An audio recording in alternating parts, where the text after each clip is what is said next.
I'm Justin Thames, Director of Governmental Affairs for the Florida Institute of CPAs, and this is Impact Report for Week 3 of the 2018 legislative session.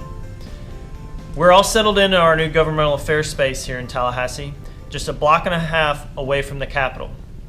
Now that we're all settled in, we're going to be providing you with more updates on all the activities happening in the state's capital. So before we talk about what's happening this week, let's take a look back at the previous 2 weeks. First, for the state of the state, the governor outlined his priorities for this legislative session along with the Speaker and the Senate President. Each have their own ideas for how to move the state forward, and at the end of the 60-day experience, we're going to see how close they can come together on a compromise. One of the biggest items that the governor would like to see happen is taking place this week in the House. The governor would like to see the legislature pass a constitutional amendment to go on the ballot in November that would require the legislature to have a 2/3 vote in order to raise your taxes. So we'll see how that progresses through session over the next couple of weeks, but a big piece of that proposal is going to take place today when the House takes the bill up, House Bill 7001, and vote today. So we're going to keep an eye on that. On the Speaker's side, his priorities are to end sanctuary cities, more local government reform, and also expand school choice. For the Senate President, we're going to see more of the same. He's going to go back to the well on higher education. He's also going to stay focused on environmental and water issues, namely the Lake Okeechobee discharge.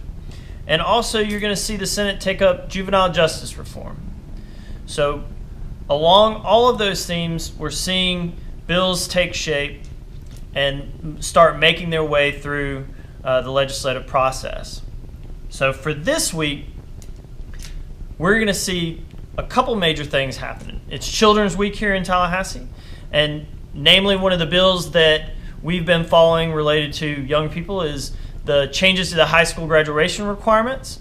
Senator Dorothy Huckel has brought her proposal back again this year that she's run for the last couple of years. It would require high schoolers to take a half-credit financial literacy course, also wealth management, before they could graduate high school. So that bill has finally passed the Senate.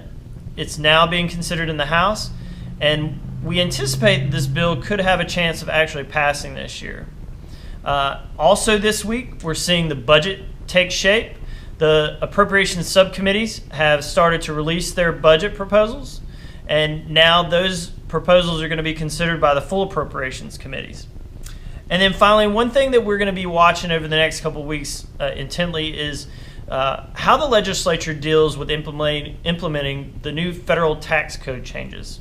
So typically you see certain aspects the state will piggyback on to the federal code, and for right now, state economists don't really know how that's going to impact the bottom line for the state's budget.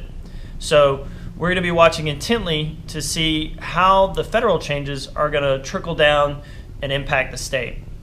So stay tuned over the next couple of weeks.